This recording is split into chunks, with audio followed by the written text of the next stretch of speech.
Praise the Lord, जय मसीह की। परमेश्वर का धन्यवाद करता हूँ कि परमेश्वर ने एक और नई सुबह दिया ताकि मैं आप सभी के सामने परमेश्वर का वचन लेकर आ सकता हूँ।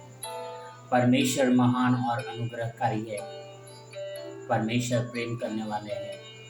परमेश्वर हमेशा हमारे विश्वास को मजबूत रखते हैं और परमेश्वर यही चाहते हैं कि हम विश्वास में और भी धनी हो और परमेश्वर के प्रति शुक्रिया अदा हमेशा करते रहें।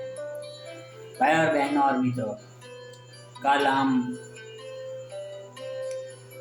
अय्यूब के बारे में देखा कि किस तरह से शैतान परमेश्वर के पास जाके अय्यूब की परीक्षा लेने के लिए परमिशन लेता है।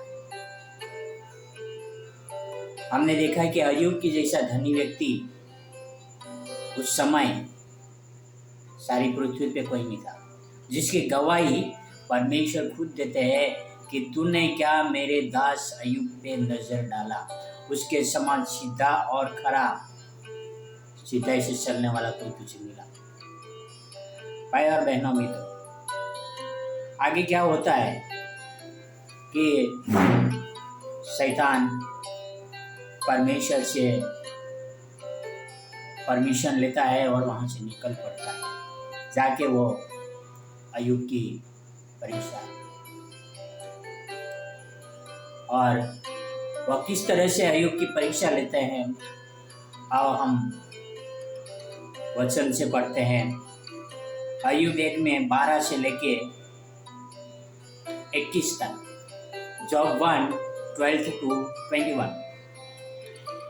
यहोवा ने शैतान से कहा, सुन, जो कुछ उसका है वह सब तेरे हाथ में है, केवल उसके शरीर पर हाथ न लगाना।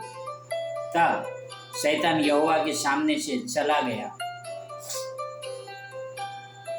एक दिन अय्यूब के बेटे बेटियां बड़े भाई के घर में खाते और दाख मधु पी रहे थे।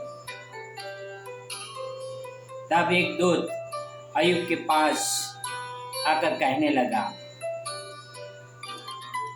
हम तो बैलों से हल जोत रहे थे और गधिया उसके पास चर रही थी कि सभा के लोग धापा करके उनको ले गए और तलवार से तेरे सेवकों को मार डाला, और मैं ही अकेला बचकर तुझे समाचार देने को आया हूँ। वह अभी यह कह ही रहा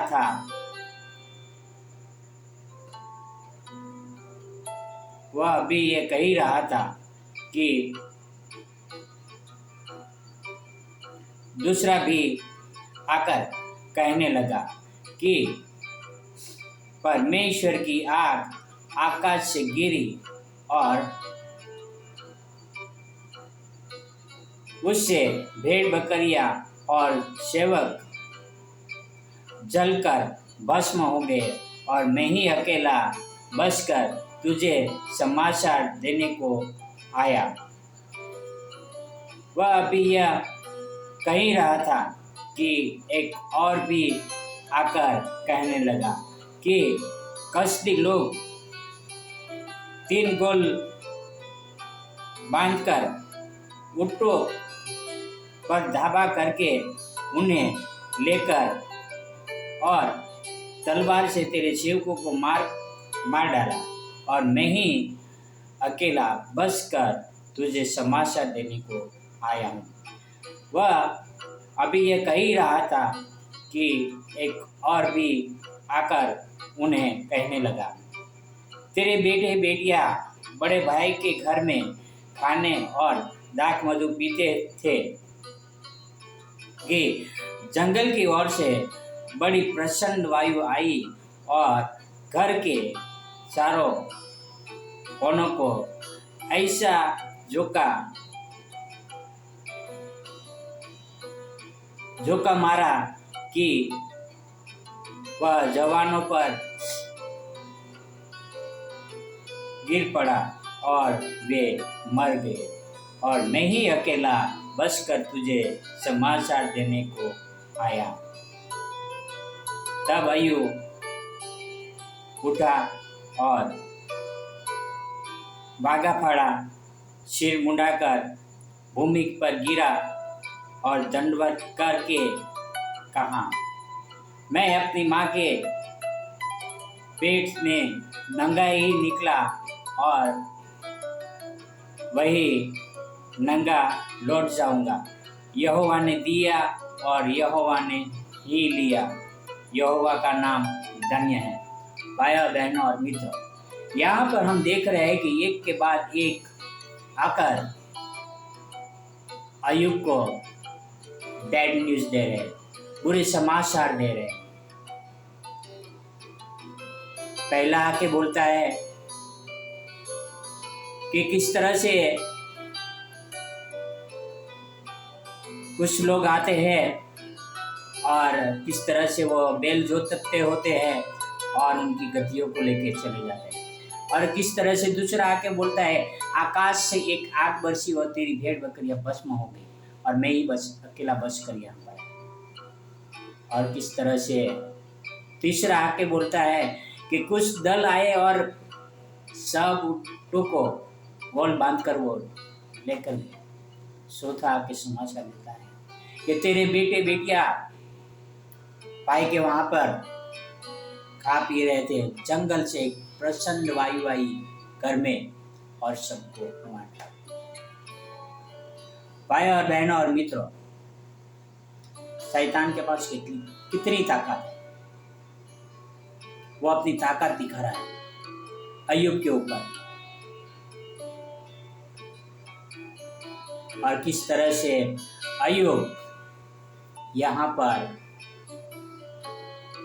बिल्कुल परमेश्वर की बुराई नहीं करता है। वो उठता है, अपना बागा फाड़ता है, सर मुंडा देता है, परमेश्वर को धन्यवाद करता है और कहता है कि मैं अपनी माँ के पेट से नंगा ही आया और नंगा ही चला जाऊंगा।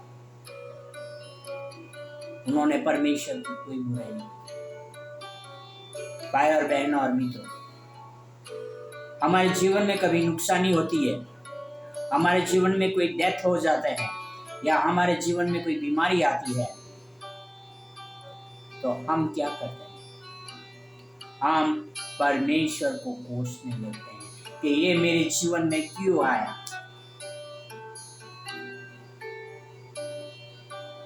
हम परमेश्वर पे से अपना विश्वास कमजोर करने लगते हैं। हम परमेश्वर के प्रति ईमानदार नहीं रहते। इतना बड़ा धनी व्यक्ति जिसके ऊपर एक के बाद परेशानी का दौर शुरू है, सब कुछ लूट गया, उनके पास कुछ नहीं बचा। धन संपत्ति तो भाई और बहनों कमाई जाती है, पर उनका परिवार भी खत्म हो चुका है। तो भी वो बंदा यह कहता है कि मैं मेरी माँ के पेट से नंगा ही आया और नंगा ही लौट जाऊंगा। यहोवा का नाम धन्य है। भाई और बहनों और मित्रों, हमारे जीवन में इतनी कभी परेशानी नहीं आई कि हम पूरी तरह से लूट गए, पूरी तरह से बर्बाद हो गए, कि हम परमेश्वर की बुराई करने लगे। एक धर्मी व्यक्ति, एक धर्मी व्यक्ति उनके साथ ऐसा होता है तो कितना वो बुराई करना चाहिए परमेश्वर, पर वो परमेश्वर की निंदा नहीं करते हैं। भाई और बहनों और मित्रों, हम अय्यूब से सीखे कि हर मुश्किल में भी परमेश्वर का आभारी है और शुक्रिया अदा करें। हम कुछ लाए नहीं है, कुछ लेके नहीं जाएंगे। हाँ, परमेश्वर के साथ बिताया हुआ समय, परमेश्वर के साथ रहे हुए ईमानदारी का समय वो जरूर हम साथ में लेके जाएंगे। आओ हम एक छोटी सी प्रार्थना करें। हे हमारे महान और पवित्र ईश्वर पिता, धन्यवाद करते हैं कि आप अय्यूब के द्वारा हमें सिखाते हैं पिता कि हमें किस प्रकार से आपके प्रति ईमानदार रहना चाहिए पिता। हम पृथ्वी पर पिता कुछ नहीं लाए पिता, पर हमने पृथ्वी पर रहने के दिनों में बहुत सारे पाप किए पिता। हम पाप के गुलाम थे, पाप के दास थे पिता, फिर भी पिता आपने हमें क्षमा की पिता, और आपने हमें अनुग्रह दिए, यीशु मसीह के द्वारा नए जीवन दिए पिता। पिता धन्यवाद करता हूँ कि अय्यूब के जीवन के द्वारा आप हमें सिखा रहे पिता कि हमें किस प्रकार से शुक्रियादा रहना चाहिए पिता, हमें किस तरह से आपके प्रति ईमानदार रहना चाहिए, हमारे साथ रहना पिता। हम कहाँ पर भी रहे पिता, आपको प्रसन्न कर सके, आपको धन्यवाद कर सके, और आपके हर एक कार्यों के लिए पिता आभारी रह सके। और यह याद रखे पिता कि हम नंगे ही आए हैं और नंगे ही लौट जाएगी पिता, और आपके सामने हमें उपस्थित होना है पिता। धन्यवाद यीशु मसीह के लिए, आपके प्यार के लिए पिता। ये सारी प्रार्थना मेरे उद्धारकर्ता, प्रभुओं का प्रभु, राजाओं का राजा यीशु मसीह के नाम से करता हूँ। आमीन, आमीन, आमीन।